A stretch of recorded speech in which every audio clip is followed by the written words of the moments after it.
जय श्री राम, जय हनुमान, जय बाबा नीम करोली महाराज की जय। एक बार फिर से बुलावा आ गया है बाबा जी का श्री कैची धाम यात्रा का, और इस यात्रा में मेरे साथ रहेंगे गुजरात के मेरे दो दोस्त जिनके साथ में हमने पहले भी यात्रा की है, हमारे प्यारे मित्रगण। ये जब हमने यात्रा दूसरी एंड की थी तो हमने वादा किया था कि फिर कभी एक यात्रा हम करेंगे। ये हमारे आचार्य जी अहमदाबाद से, ये रिपल जी गुजरात वापी से, और चल दिए हम आज एक नए सफ़र के लिए। पिछली वीडियो में इनके साथ हमने एक यात्रा की थी जागेश्वर की, कैची धाम की, और फिर से आज एक यात्रा पे हमने जब यात्रा का एंड किया था तो हमने वादा किया था कि हम एक नई यात्रा पे ज़रूर इकट्ठे जाएंगे। और आज 23 नवंबर 2025 को वो शुभ दिन आ गया, और रविवार का आज का दिन है, और हम निकल गए अक्षरधाम के सामने से होते हुए मेरठ वाले रोड पर। और अब हम यहाँ से मेरठ एक्सप्रेसवे से लेफ़्ट लेके हापुड़ की तरफ मुड़ेंगे और मुरादाबाद होते हुए अपनी यात्रा को जारी रखेंगे। बड़े सौभाग्य से ये दिन हमें मिले हैं। पिछली यात्रा में हमने जब एंड किया था तो हमने एक दूसरे से वादा किया था कि हम दोबारा एक साथ ज़रूर जाएंगे, और बाबा जी ने हमारी बात सुनी और आज हमें ये भाग्यशाली अवसर प्राप्त हुआ।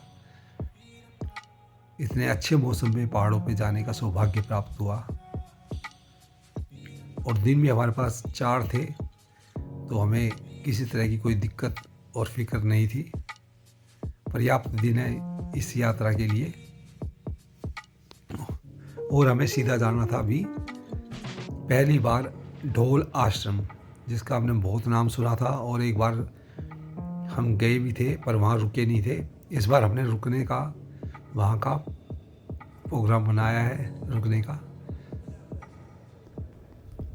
और अब टाइम हो गया था ब्रेकफास्ट का, और इस रूट का सबसे फेमस ढाबा मामा यादव, यहाँ पे हमने अपनी गाड़ी का विश्राम लिया और यहाँ के फेमस परांठे खाए, आलू के, गोभी के और पनीर के।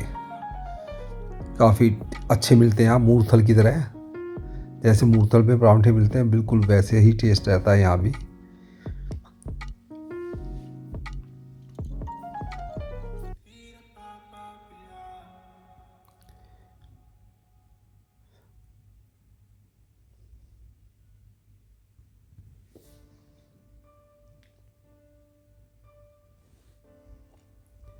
और अब हम आ गए थे रामपुर से आगे, और अब एक बाईपास भी बन गया है।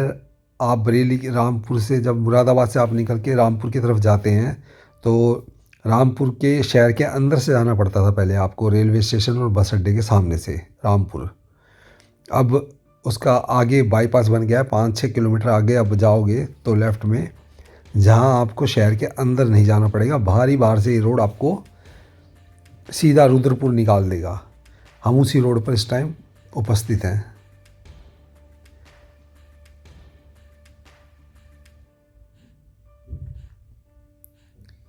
रुद्रपुर हल्द्वानी होते हुए हम पहुंचेंगे सीधा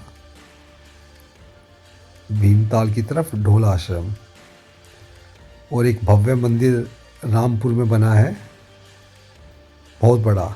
अब नैनीताल अल्मोड़ा 112 किलोमीटर, रानीखेत 106 किलोमीटर और काठगोदाम सिर्फ 30 किलोमीटर। रुद्रपुर जब ख़त्म हो जाता है और हल्द्वानी स्टार्ट होने लगता है तो एक बेल्ट आती है बहुत सुंदर जंगलों की, और वहाँ पर बहुत अच्छे अच्छे फ्रूट्स मिलते हैं। ख़ास तौर पर आपके पसंद के अमरूद, जो अंदर से पिंक कलर के निकलते हैं। ये रुद्रपुर के अमरूद हैं, काफ़ी फेमस, बहुत मीठे होते हैं ये। कभी भी आप इस रूट पे आएँ तो इसका आनंद ज़रूर लें।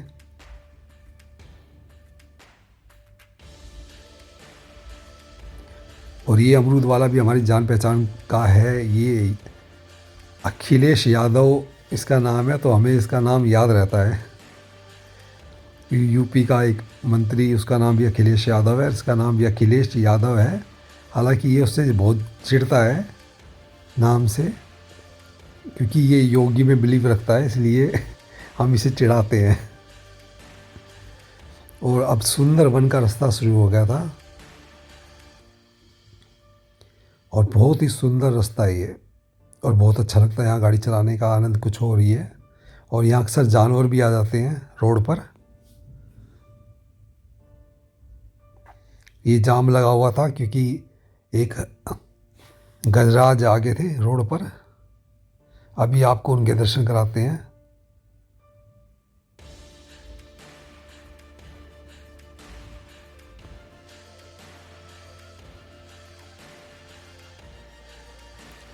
रोड पर आने के बाद यही कहीं खड़े होंगे गजराज,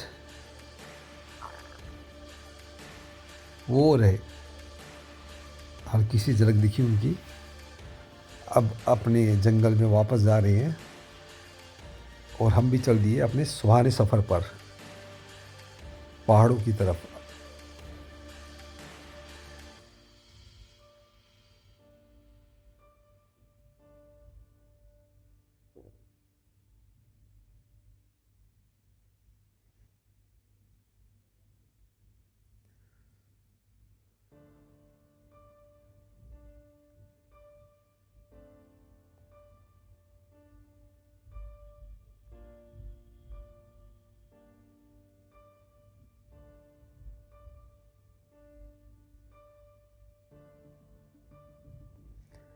और कैमरा संभाल रखा है हमारे रिपल जी ने। ये सारी वीडियो उन्होंने बनाई बहुत अच्छे से। जब मैं गाड़ी चलाता था तो ये कैमरे को संभाल लेते थे और इन्हीं के कारण ये वीडियो अच्छी बन पाई हमारी। और ये हमारा बेस्ट पॉइंट पांडे जी का ढाबा, जहाँ हम अक्सर चाय पीते हैं। और यहाँ पर एक एचपी का पेट्रोल पंप है, यहाँ से हम अपना पेट्रोल फुल कराते हैं पहाड़ों पे चढ़ने से पहले। काफ़ी अच्छा पेट्रोल पंप है ये। यहाँ पे पूर्ण पेट्रोल मिलता है और बड़ी खुशी के साथ हम तीनों दोस्तों ने एक साथ चाय का आनंद लिया और गुजराती नाश्ते का भी आनंद लिया। काफ़ी चीज़ें लाए हुए थे ये, जिनका नाम मुझे कभी याद रहता है। मेरे ख्याल से ये फाफड़ा और ऐसा कुछ है, ये गाठिया फाफड़ा और पांडे जी की अच्छी सी चाय।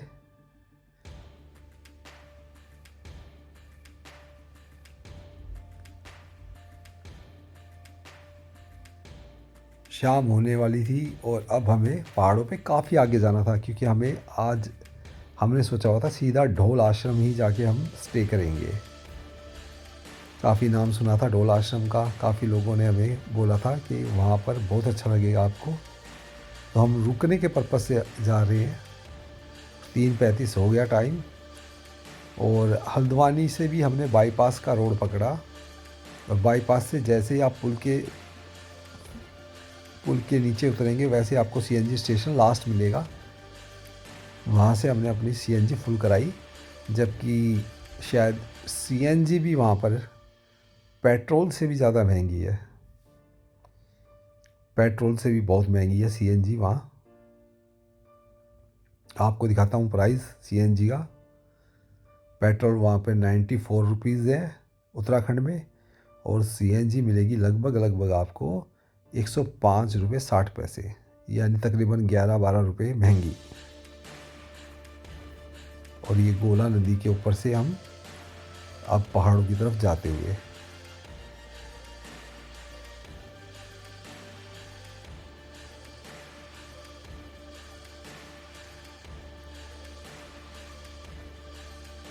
और बहुत ही आनंद की अनुभूति हो रही थी यहाँ पर, क्योंकि अब पहाड़ आने वाले थे और थकान किसी तरह की नहीं थी। जबकि आपके पास बेस्ट साथी हों तो आपको थकान होती भी नहीं है। और इनके साथ काफ़ी यात्राएं की हैं हमने। पिछली वीडियो में आप देखिएगा ज़रूर, उसमें हमारे साथ निशांत जी भी थे। हम 4 जने थे, रिपल जी, आचार्य जी और मैं तो इस यात्रा में हैं। और पिछली यात्रा में हमारे साथ निशांत जी भी थे और हमने बहुत अच्छे से वो यात्रा और बहुत इन्जॉय किया था।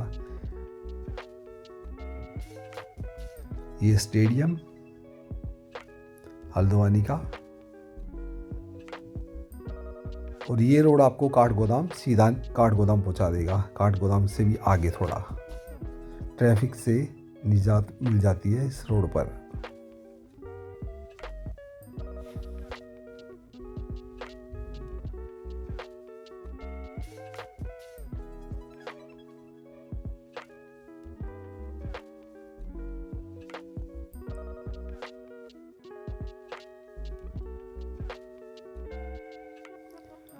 पहाड़ शुरू हो चुके थे और शाम भी हो गई थी, और अब हमें रोड लेना था अपना भीमताल वाला, और वहाँ से पहाड़ पानी की तरफ जाते हुए अल्मोड़ा वाला रोड लेना था।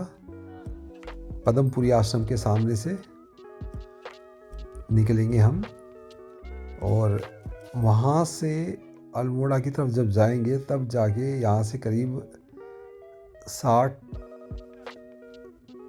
भीमताल से 60 या 70 किलोमीटर ऊपर जाकर ढोला आश्रम हमें मिलेगा। सूर्यास्त होने ही वाले थे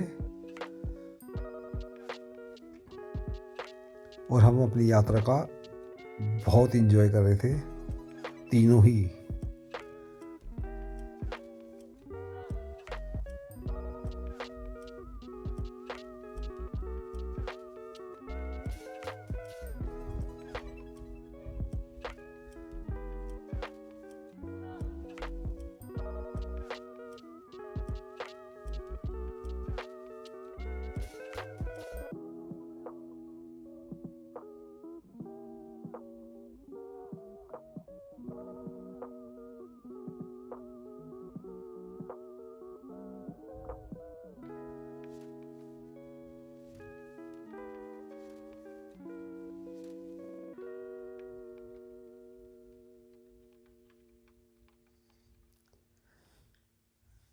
अब रात हो गई थी और आश्रम जाने से पहले हमने डिसाइड किया कि हम डिनर रात का यहीं कर लेते हैं बाहर ही। तो हमें बड़ी मुश्किल से जंगलों के बीच एक शॉप नज़र आई और वहाँ पे हमने दाल और आलू गोभी बनवाया। वहाँ फ्रेश ही बनता है और हमें उम्मीद नहीं थी, उसने उससे भी टेस्टी बना के दी हमें। हाँ, दाल भी अच्छी बना के दी और आलू गोभी भी बहुत टेस्टी बना के दी इसने, और हाथ की रोटी, बिल्कुल घर का खाना, बिल्कुल फ्रेश उसने तैयार किया हमारे कहने से। और अब हम पहुंच गए ढोल आश्रम की तरफ। हमने कट लिया और जंगलों के अंदर से ढोल आश्रम का रास्ता निकलता है, मेन हाईवे को छोड़ते हुए, मेन रास्ते को छोड़ते हुए, अल्मोड़ा के रास्ते को छोड़ते हुए। ये आश्रम का ही रास्ता है, सिर्फ आश्रम पर जाकर ही ख़त्म होता है रास्ता, और बहुत जंगलों में से है। रात को क्या दिन में भी आने में इंसान को बहुत डर लगे यहाँ पर। रात की तो बात ही छोड़ दो आप, इतना घना जंगल है ये। और कोई व्हीकल भी आपको नहीं मिलेगा क्योंकि ये आश्रम पर ही रोड जाता है, और आश्रम पे उतनी भीड़ भाड़ नहीं रहती जितनी और जगहों पर, तीर्थ स्थलों पर भीड़ रहती है। ये आइसोलेट जगह है थोड़ी, अभी इसका इतना प्रचार प्रसार नहीं है, और बहुत ही दिव्य स्थल है ये, बहुत ही ज़्यादा। एक अलग ही शांति। यहाँ गुरुकुल भी है, संस्कृत गुरुकुल बच्चों का, जहाँ मंत्र उच्चारण होते रहते हैं जब हम रुके थे। अभी तो फ़िलहाल रात का समय है, और ये हमारा कमरा था। बहुत ही अच्छी व्यवस्था इतने जंगल में, उम्मीद से भी अच्छा निकला। हम सोचे थे पता नहीं कैसा निकलेगा आश्रम, रुकने की व्यवस्था पता नहीं कैसे होगी, पर रुकने की व्यवस्था बहुत अच्छी थी। साफ़ सुथरे कमरे थे और साफ़ बेड बिस्तर भी बिल्कुल साफ़ सुथरे थे। सुबह मॉर्निंग में हम उठे, सारी थकान गायब हो चुकी थी कल की। कल हमने पूरे दिन, जैसा आपने देखा, पूरा दिन हमारा कार में निकल गया और नहा धो के एकदम हम तरोताज़ा हो गए थे। और ये ढोल आश्रम के सामने से हिमालय पर्वतमाला पूरी क्लियर नज़र आती है। कैमरे में इतनी क्लियर कैप्चर नहीं हो पाई, पर बिल्कुल क्लियर कैप्चर होती है एकदम। ऐसा सुंदर दृश्य नज़र आता है बहुत। और इस आश्रम में एक अलग ही शांति, यानी कि यहाँ पर माता का मंदिर है, अंदर सभी मंदिर हैं। वैसे तो माता के 9 रूप हैं। गणेश जी का मंदिर है, शिव जी का मंदिर है, सभी मंदिर है, हनुमान जी का मंदिर है। और ये पर्वतमाला भी सामने से नज़र आती है। यहाँ पर बहुत ही शांति का अनुभव होता है, यानी कि बिल्कुल एक पीस और रिलैक्स जो दिमाग को चाहिए होता है, वो सब यहाँ मिलता है।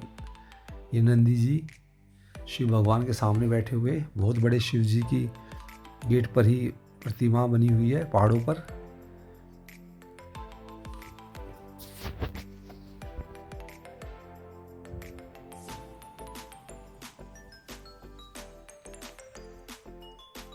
ये देखिए, ये प्रतिमा है जो पहाड़ों के ऊपर बनाई गई है, बहुत विशाल। और ये है ढोल आश्रम। अंदर कैमरा अलाउड नहीं है, तो अंदर तो फ़ोन नहीं चला सकते आप, फ़ोन जमा हो जाता है बाहर ही आपका। और ये पर्वतमाला जो मैंने आपको वहाँ से दिखाई थी, ये है जो वाइट हो चुकी थी, यानी कि सर्दियाँ शुरू होने वाली होती हैं तो ये वाइट हो जाती हैं, बर्फ़ पड़ती है इन पर।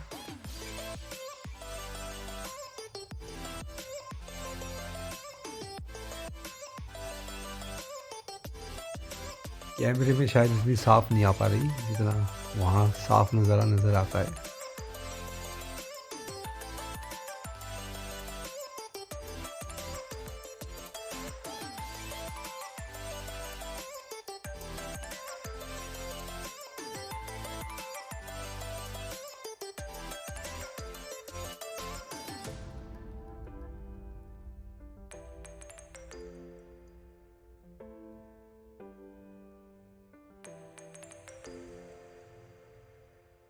सामने हिमालय, सामने शिव भगवान बैठे हुए इतने बड़े रूप में। और यहाँ पर सिर्फ चिड़ियाओं की आवाज़ आती है सिर्फ, और किसी चीज़ की आवाज़ आपको नहीं आएगी। या फिर गुरुकुल में जब बच्चों के मंत्र उच्चारण होंगे तब आवाज़ आएगी। और यहाँ 7:15 बजे आरती होती है सुबह, और रात को 7:15 बजे होती है। यहाँ पर ब्रेकफास्ट मिलता है, दोपहर का खाना मिलता है, रात का खाना मिलता है। तीनों टाइम का खाना यानी निःशुल्क प्राप्त होता है। और अगर आपको ये वीडियो अच्छी लगी हो तो लाइक कीजिएगा, चैनल पे नए हो तो सब्सक्राइब कीजिएगा। इससे आगे का पार्ट कुछ दिनों के बाद बनाऊँगा, और वो भी ज़रूर देखिएगा, पार्ट 2। और इसी के साथ मुझे दीजिए इजाज़त। जय श्री राम, जय हनुमान, जय बाबा नीम करोली महाराज की जय।